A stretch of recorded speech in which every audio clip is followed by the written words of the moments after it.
Bonjour tous. Olivier m'a déjà un peu présenté, mais je vais ajouter quelques informations.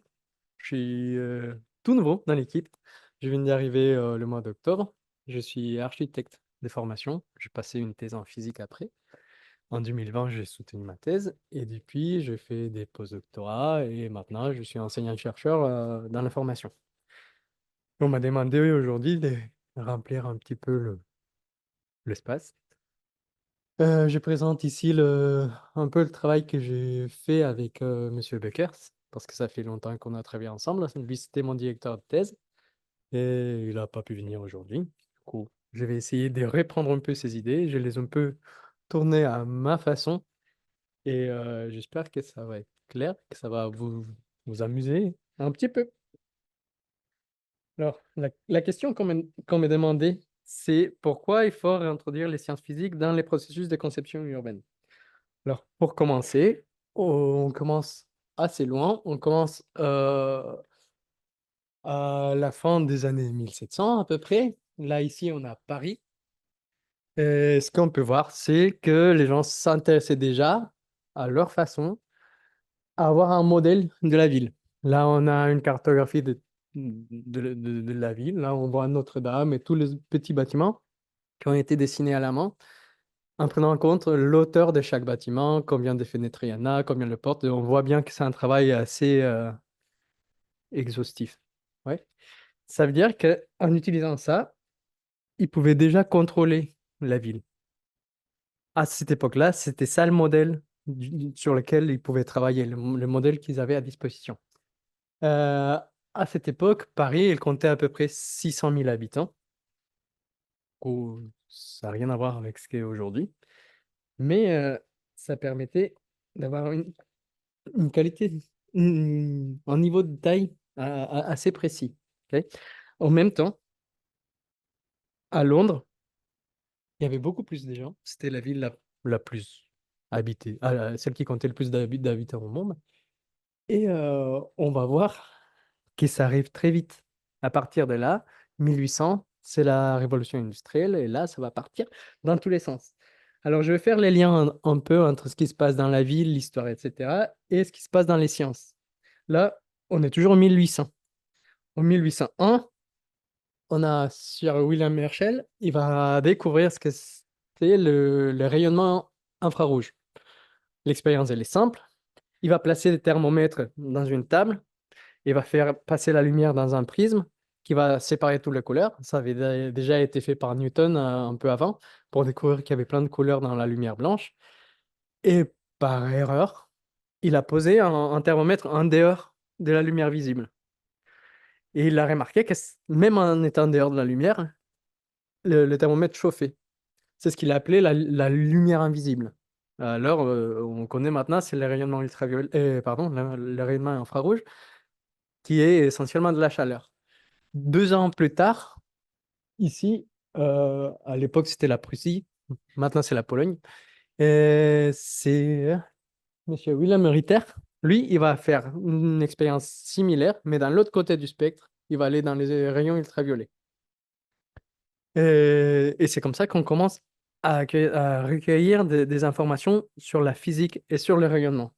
Qu'on va voir, ça va venir apporter toute l'information d'après. En 1830, là je ne l'ai pas mis dans l'ordre, on a en anglais Luke Howard, il s'intéresse déjà au réchauffement à l'intérieur de la ville. L'expérience qui a fait le buzz avec ces papiers, il a pris un thermomètre, il s'est baladé dans la ville et il a remarqué qu'à l'intérieur de la ville, la température elle était plus élevée qu'à l'extérieur de la ville. Ça, c'était en 1830. 1816 quand il a fait l'expérience, 1830 quand c'était publié. Mais ça veut dire qu'à cette époque-là, il y avait déjà ce qu'on connaît aujourd'hui comme l'îlot de chaleur urbain. C'est la même chose. Dans l'espace rural, et la température, normalement, elle est plus faible qu'à l'intérieur de la ville. Des années plus tard, il va s'intéresser à la distribution des nuages.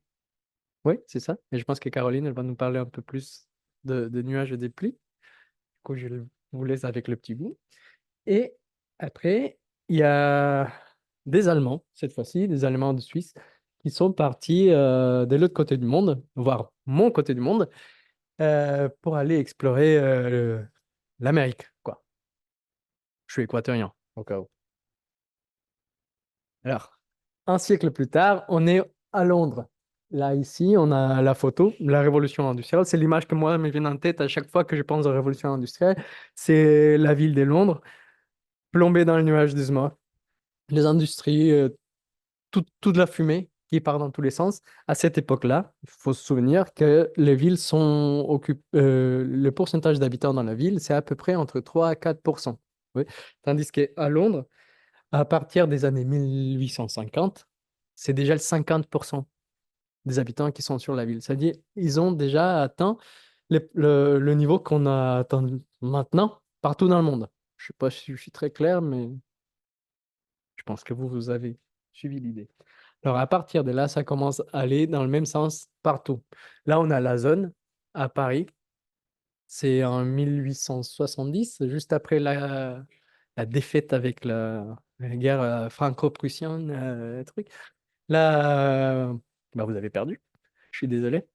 Et toute cette zone, elle a été laissée pour devenir ce qui a été les plus grands bidonvilles de France. Ouais. On va voir que tout commence à évoluer très, très, très, très rapidement, sauf ça. Ça va rester là jusqu'aux années 60 à peu près. 1960. Ouais. Ce qui va laisser la place à des gens comme Haussmann. Haussmann, il arrive à Paris. C'est un des urbanistes qu'on présente toujours quand on fait des cours d'urbanisme. Lui, on lui donne un pari qui va venir intervenir avec ses fameuses 70 percées. Il va découper la ville, il va essayer de modifier surtout la proportion de quelques rues. Il va vraiment passer à travers des blocs et il va faire le Paris qu'on connaît aujourd'hui. Ouais. De l'autre côté, en Espagne, on a Cerda. C'est grâce à lui qu'on connaît le mot urbanisme. C'est lui qui a sorti pour première fois le mot. Pour lui, c'était différent. Lui, on l'a donné un terrain vide autour de Barcelone sur lequel il a proposé un plan, ou l'exemple, l'extension de la ville. Alors, lui, il modifie la carte qu'on voit là en proposant un truc très régulier pour ceux qui sont déjà allés à Barcelone. Il y a les gros pâtés de maison avec les trous au milieu, etc. On va voir pourquoi il a fait ça. Alors, ces pâtés de maison sont tout le temps inclinés des 45 degrés. Et c'est une disposition qu'on sait pas. Bah, maintenant, on sait bien pourquoi il l'a fait. Et lui, il savait très bien pourquoi il l'a fait, mais qu'on pourrait croire des fois gratuite. Il y a des gens qui pensent on va les placer par rapport au vent. Ça sert à rien de construire une ville juste par rapport au vent. En général, quand il y a du vent, ça se passe bien. S'il fait chaud, on ouvre la fenêtre, il y a du vent, il n'y a pas de problème. Le problème, c'est quand il n'y a pas de vent, c'est là qu'il faut dessiner avec le vent. Mais ils n'avaient pas les outils encore. Nous, on commence à les avoir. Si on, si on se questionne pourquoi cette position, c'est, c'est simple et on va voir. Ils avaient déjà des modèles de la ville. Et ça, c'est quelque chose que je présente tout le temps aux étudiants pour les cours d'éclairage qu'on a fini hier. C'est bien, du coup, je suis en forme. Là, ce qu'on a, c'est un diagramme solaire. Oui, c'est une projection de la voûte céleste où on va voir le chemin qui parcourt le soleil tout le long de l'année. Ici, ça a été fait pour Barcelone. Ça veut dire à 41 degrés à peu près. Oui. On voit toutes les lignes horizontales, on va dire, c'est les mois de l'année. Et toutes les lignes verticales, c'est les heures de la journée. Ok. Ça va commencer en haut avec les jours les plus longs. C'est là où on est aujourd'hui, ou presque, ça sera demain, mais c'est la journée la plus longue à Barcelone. Ici à Lille, on est encore plus haut, on est à 50 degrés à peu près. Du coup, on a beaucoup plus d'heures de lumière. Pour moi, ça va être la journée la plus longue que j'ai vue jusqu'à maintenant, hein. Ça va être demain. Ah ouais, c'est génial. Moi, je trouve, hier, j'allais me coucher, j'étais en train de finir la présentation. C'était 23 heures et quelques, et il y avait encore de la lumière. C'est incroyable. Bref, pardon. Alors là, on a les diagrammes solaires pour Barcelone et on va voir qu'en l'utilisant, c'est assez simple. On peut décider un endroit dans la ville. Ici, on prend la place Catalunya, par exemple. On s'intéresse à toutes les façades qui vont donner sur la place et on va venir placer les diagrammes solaires. Et ça va être très simple parce que juste en les plaçant sur chaque ligne, on peut compter les heures de soleil que vont recevoir chaque façade. C'est un outil super simple. C'est ce qu'a utilisé Cerda et c'est ce qu'ils ont utilisé tous les urbanistes, architectes, etc. Parce que c'est sa façon de travailler sur un modèle. Bien sûr, maintenant, les ordinateurs vont nous aider. Ça va nous permettre d'aller beaucoup plus vite. Et je me rends compte que je vais trop vite. Là, je ne vais pas arriver à la fin de la présentation. Mais là, ce qui a été génial, c'est que par exemple ici, même les façades qui donnent au nord, elles vont recevoir au moins 3 heures de soleil, même en hiver. Ouais. Ça veut dire que l'avoir tourné, c'est une décision. Il a fait toute la ville, mais en fonction de comment donner une qualité de vie juste et saine à tous les habitants de la ville de Barcelone. Maintenant, si on peut utiliser des ordinateurs, on peut vérifier ça. Et ça a été fait, je l'ai fait hier soir. Là, on regarde, oui, si on les met sans les tourner, on va recevoir tout le rayonnement sur un bloc. Là, en gros, on reçoit beaucoup plus, mais ça va pas être réparti. Ça va pas être juste pour tout le monde. C'est pas la meilleure option si on considère le pâté. Là, je l'ai pas fait, mais il aurait fallu faire la simulation aussi à l'intérieur. Ok. Du coup, en les tournant des 45 degrés, maintenant on a deux barres qui vont recevoir la lumière tout le temps et deux autres qui vont être pas si mal. On sait souvent, et dans des villes comme Lille ou avant, quand j'étais à Bayonne par exemple, c'est très difficile de trouver des appartements qui sont bien éclairés. Ils sont très petits. Et, oui, pour ceux qui viennent d'Amérique comme moi, on n'a pas trop l'habitude d'avoir des appartements aussi petits avec aussi peu de lumière des fois. Rien que tourner un peu le bâtiment et recevoir 3 heures de plus de soleil, même en hiver, quand c'est très dur ici, là, les jours sont très très courts, ça peut vraiment changer la vie des habitants et c'est ça le travail de l'urbaniste. Et là, je commence à aller un peu dans le sens de pourquoi il faut répondre à la question qu'on m'a posée. Alors, je reprends un peu la partie d'histoire. Là, on est en 1900 et il y a Monsieur Otis, vous avez déjà vu dans tous les ascenseurs. Otis, c'est le nom de monsieur qui l'a inventé. Il a inventé l'ascenseur, il a donné un câble pour assurer que quand ça s'est coupé, bah, ça s'est passé pas très mal. Et quelques années, 3 ans après, il a en plus fourni un moteur électrique. Du coup, maintenant, on a l'électricité, on commence à monter un moteur. C'est pour ça qu'on a besoin d'ascenseur. On a la structure métallique qui nous permet de faire des bâtiments qui sont à la fois plus légers, plus hauts et plus rapides à construire. On va voir que ça va nous échapper des mains assez vite. On commence aux États-Unis. C'est l'ère des gratte-ciel. Alors là, c'est pas le plus haut, c'est pas le plus haut de bâtiment, mais c'est celui qui nous a montré comment faire pour arriver plus haut. Et là, à partir de là, tous les bâtiments sont partis très, très, très, très rapidement. Ok. Là, on est toujours à 1900. À 1900, il y a autre chose qui arrive et qui arrive très, très vite, et c'est la voiture. Toutes ces découvertes nous ont permis d'avancer, d'avoir à chaque fois des bâtiments, des maisons plus confortables, de nous déplacer plus rapidement, de faire plein de choses, mais ça a surtout changé la forme de la ville, la forme à laquelle, la manière à laquelle on se déplace, même à longue distance. On va voir comment le train a pris, bah, a conquéri le terrain en France très très rapidement. Moins de 100 ans et toute la France elle a été balayée par des chemins de fer. Et pas que, parce que ça va s'étendre dans tout le monde. Ça va aller super super super vite. Et c'est ça le problème. Ouais. En 1920, il y a toujours des réunions. Là, un point de plus pour celui qui me dit ce que c'est. Allez! C'est le CIAM, c'est le Congrès international d'architecture moderne. Et on va remarquer qu'il y a quelques personnages, on va pas nommer tout le monde. Tout à gauche, oui, tout à gauche pour vous, monsieur avec lunettes, non? Hein? Mais oui, c'est le plus grand. On va parler de lui un petit peu après. Là, ici au milieu, c'est Serre, l'espagnol, et juste à côté, par là, juste au-dessus de moi, c'est celui qui serait le directeur de la Bauhaus après. Pardon? Je n'ai pas entendu. Mais ça va aller très vite. Ça, c'est Le Corbusier. Encore un autre personnage fondamental dans le dessin de la ville. Lui, il avait une vision hum, très propre à lui, si je peux dire. Il proposait déjà des plans, comme Olivier nous montrait tout à l'heure, des tours où les gens ils allaient habiter. Lui, il s'est posé la question, comment on fait pour rassembler tous ces gens? La ville, il faut la densifier, il faut profiter de l'espace.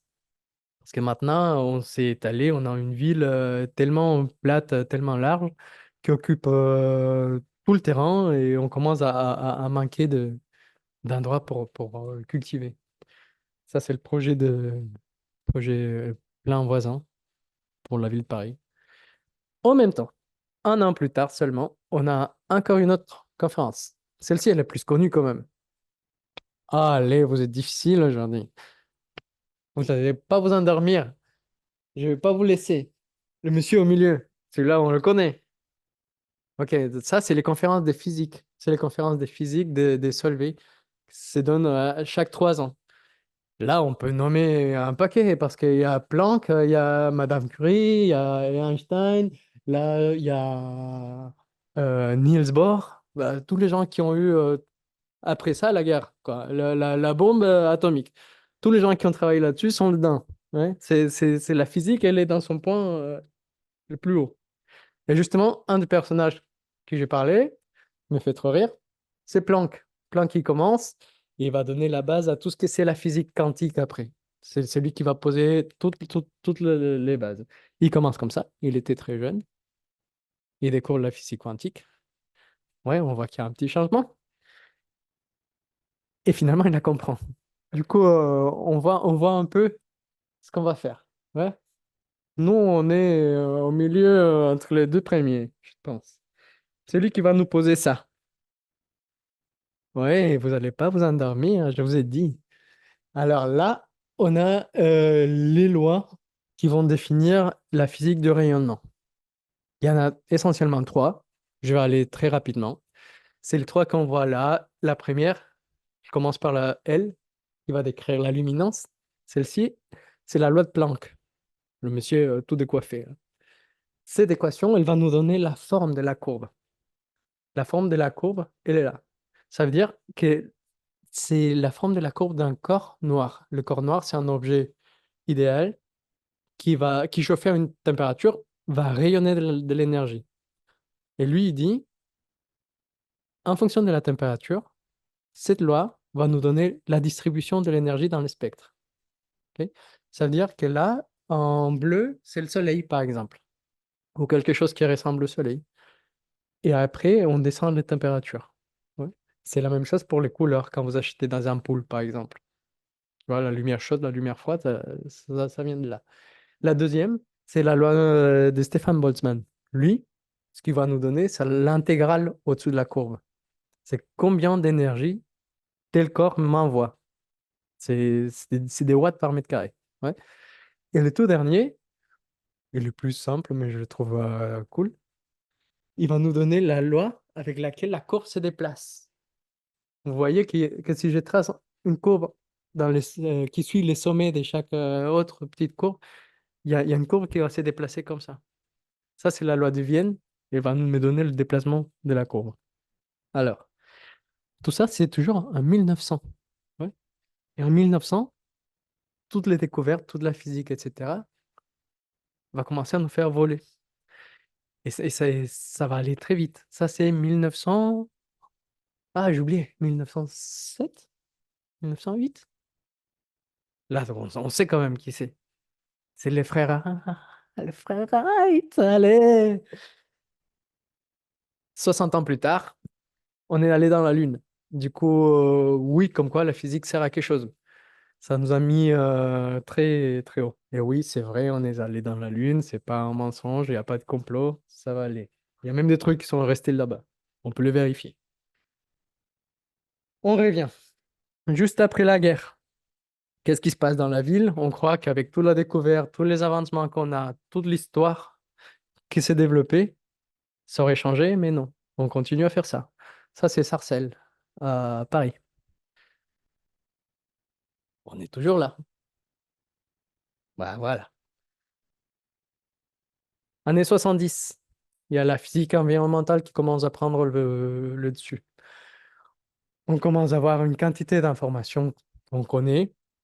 Les données, elles commencent à en avoir de plus en plus. Et la physique va nous permettre de découvrir et de traiter certains champs d'informations d'une manière beaucoup plus précise. À partir des années 80, il y a le développement des ordinateurs qui arrive. On a essentiellement les jeux vidéo, et c'est ça qui va nous donner l'élan pour faire tout un paquet de choses. Là, on va commencer à parler des microclimats, de densité des villes, comment les simuler, comment les traiter. Et on va même arriver à discuter maintenant des comment on doit choisir l'énergie qu'on utilise. Alors ici, dans la carte, on voit Paris et on voit la quantité de terre qu'il nous faut pour utiliser de la biomasse. Si on devait alimenter Paris, on voit que c'est beaucoup plus grand que Paris même. On a besoin de planter des bois, de les laisser pousser, etc. Ça, c'est les énergies soi-disant renouvelables. Maintenant, c'est les éoliennes. Ça continue à être grand, ça pose des problèmes, c'est intermittent, ça tourne pas tout le temps, ça tourne pas toujours à la même vitesse, on peut pas vraiment compter sur un système comme ça pour une ville aussi pleine comme Paris. Si on passe encore une autre, maintenant on a de l'eau, mais de l'eau en barrage, hein. Le terrain qu'il nous faut, il continue à être plus grand que Paris. On n'a pas assez d'eau. Bon, ça dépend maintenant, pas de Calais, c'est pas pareil, mais voilà. Avec les soleils, on commence à se rapprocher. Et là, il y a un petit indice. On commence à avoir des rendements sur les panneaux photovoltaïques qui commencent à être de mieux en mieux. On peut commencer à croire que ça va aller quelque part. Et là, pourtant, la surface, elle s'est restreinte à la taille de la ville. Du coup, là, ça va aller. Maintenant, ça, c'est le nucléaire. Là, forcément, on va beaucoup plus petit. Ça pose d'autres problèmes. Là, on va pas parler de ces problèmes.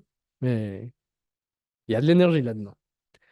Ce qui nous amène à maintenant, qu'est-ce qu'on fait et comment on peut cadrer tout ce programme?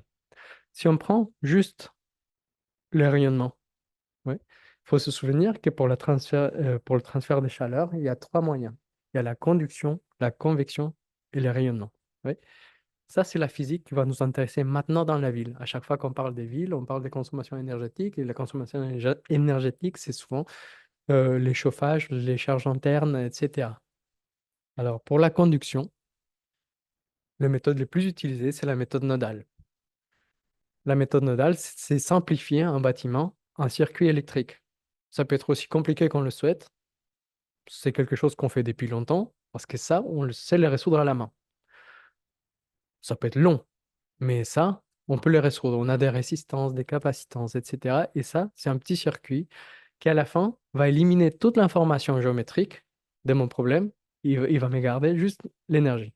Alors ça, c'est un outil qui peut être assez puissant, parce qu'on l'utilise depuis longtemps. Mais il nous faut quelqu'un qui connaît vraiment ce qu'il cherche comme réponse. Parce que là, il faut presque le dire, je veux aller dans ce sens-là. Et là, je veux obtenir le résultat que j'ai. Sinon, il y a aussi la méthode des éléments finis.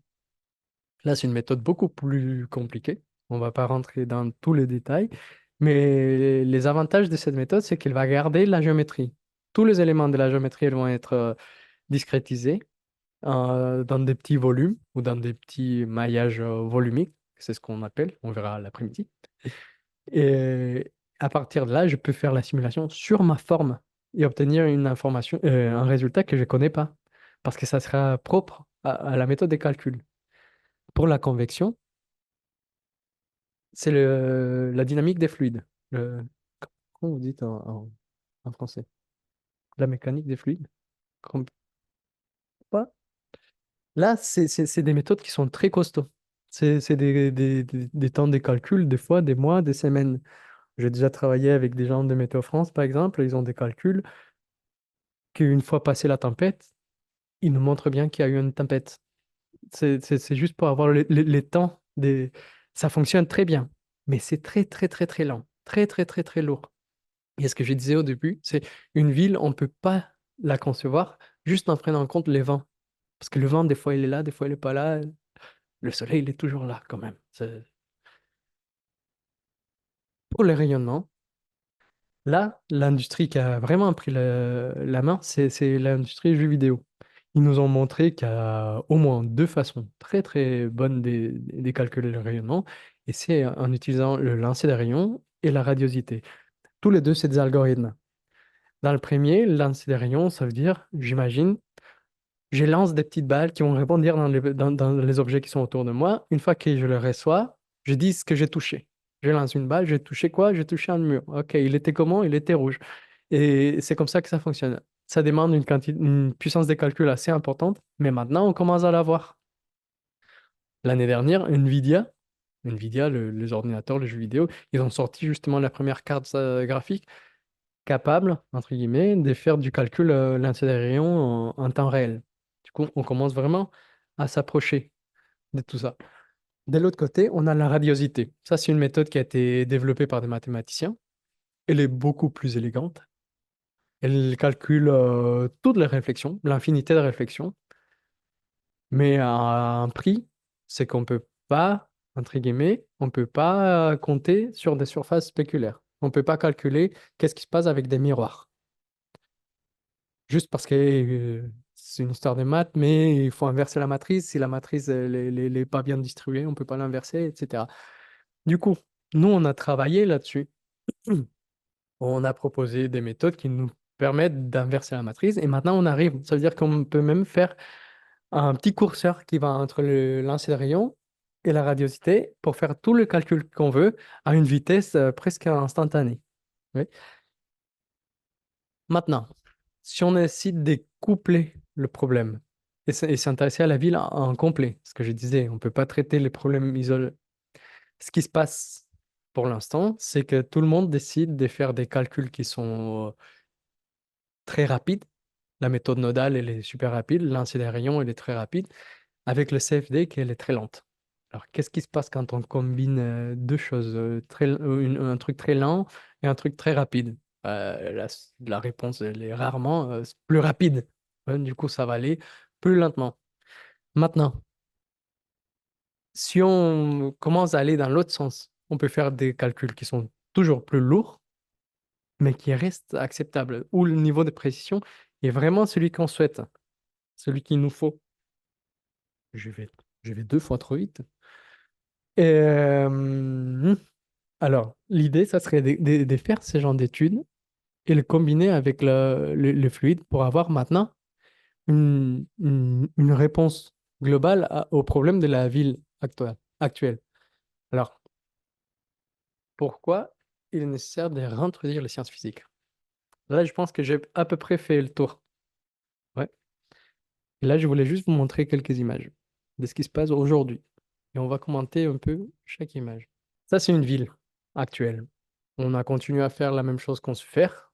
Ce qu'on voit, c'est des bâtiments éparpillés un peu n'importe comment. Il n'y a pas d'ordre. C'est pas beau. C'est pas sain. Mais c'est ce qu'on sait faire, soi-disant. Oui. On peut aller encore pire. Et là, c'est au Venezuela. La première fois quand j'ai vu cette image, là, j'ai vraiment eu l'impression d'être dans une déchetterie. Je sais pas pour vous, mais pour moi, c'est vraiment impressionnant.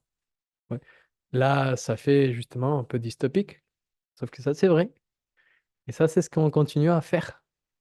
Et il y a toujours cette séparation entre ceux qui le font avec de l'argent, ceux qui le font sans l'argent. Quand on vient de voir qu'on sait très bien faire, on continue à s'étaler. Ça, c'est à 4. C'est marqué dans la légende, là, j'arrive pas à voir. Tout en haut, ça commence dans les années 90, 3 ou 6 ans plus tard. Vous voyez comment le même endroit s'est rempli. Et on continue. On se pose pas de questions, on cherche à faire plus vite, moins cher. Ce que je disais tout à l'heure quand je parlais des structures métalliques, c'est on parle des industrialiser, de le faire pas cher. Oui, c'est vrai, ça développe la technique, mais on est bien plus loin que ça. On est allé dans la Lune en moins de 50 ans et on continue à faire la même chose partout. Ça commence à nous poser des problèmes, mais on ne se pose pas des questions. On continue quand même. Ce que je disais, la différence entre ce qu'ils font avec de l'argent et sans de l'argent, moi je sais pas. Ça, c'est en Mauritanie. On voit très bien, c'est une ville, hein. Il y a des rues, il y a des maisons. La forme, elle est un peu différente. Mais est-ce qu'elle est vraiment si différente que ça? C'est Los Angeles, il me semble. Ouais, c'est impressionnant. C'est la même chose. On continue toujours dans le même sens. On sait calculer, on sait le faire. Bon, ça coûte un peu d'argent, mais bon, on l'a. A priori, des fois, on n'arrive même pas à les dépenser. Et on continue à faire la même chose. J'aimais bien ça. Ça, c'est sorti d'un article de Nature. Nature, c'est une des plus grandes revues scientifiques. Une fois qu'on... Il faudrait publier un article à Nature l'année prochaine. Ça serait bien. Mais là, on commence à voir la ville. C'est une photo que moi, je trouve géniale. On a vraiment la ville qui menace les champs. On le voit. Elle continue comme ça. Un petit monstre qui s'étale dans le territoire, commence à passer partout. Du coup, pourquoi on doit réintroduire la physique dans ce qu'on fait? Parce que maintenant, on est capable d'avoir toute l'information qu'on a. On va voir dans l'après-midi, je vais parler un petit peu oui, des satellites, des lidars, et tout ça. Mais la quantité d'informations qu'on est capable d'acquérir maintenant, on n'arrive plus à la traiter. Mais on l'a. Il faut juste se mettre dedans. Et on est plusieurs là à l'université, on a envie, hein. On sait le calculer. Là, je vous ai montré des calculs à des échelles urbaines, mais on peut aller petit aussi. Moi, je peux étudier les ponts thermiques d'une fenêtre, voir qu'est-ce qui se passe quand l'isolation elle n'est pas bien mise. Est-ce qu'il faut le faire à l'extérieur? Est-ce qu'il faut le faire à l'intérieur? Quel genre de verre il faut choisir? Tout ça, on peut le simuler. On a toutes les réponses. Ça, c'est la méthode d'éléments finis que je vous montrais tout à l'heure. Des problèmes que j'ai pas discutés, mais qui sont toujours un. L'acoustique. Là, la question qu'on s'est posée, c'est qu'est-ce qui se passe si on ferme les fenêtres ou si on ouvre les fenêtres? Le bâtiment en bleu, à gauche, c'est les fenêtres fermées. Les points blancs au milieu de la rue, c'est la source des bruits. Quand il y a du bruit dans la rue, ça va monter dans les étages et ça va se répartir comme ça. On est capable de les voir, on est capable de les calculer, on est même capable de jouer avec. Et qu'est-ce qui se passe si je mets le balcon? Et qu'est-ce qui se passe si je ferme les fenêtres? Et qu'est-ce qui se passe, etc. Ouais. Du coup, voilà pourquoi il faut mettre de la physique dedans. Parce qu'on veut arriver à avoir un cadre pour faire la ville. Je dis pas que c'est la seule manière de faire. Ouais. Il y a toutes les autres parties de faire. Mais celle-ci, c'est la partie sur laquelle je travaille. Et là, on a des outils. Aujourd'hui, on a des outils. L'idée que je vous montre là, c'était vous montrer les cadres. On a des données. Avec ces données, on veut passer à un objet. On a besoin d'un modèle. Avec ces modèles, on va pouvoir faire des simulations et des simulations qu'on va valider par la mesure.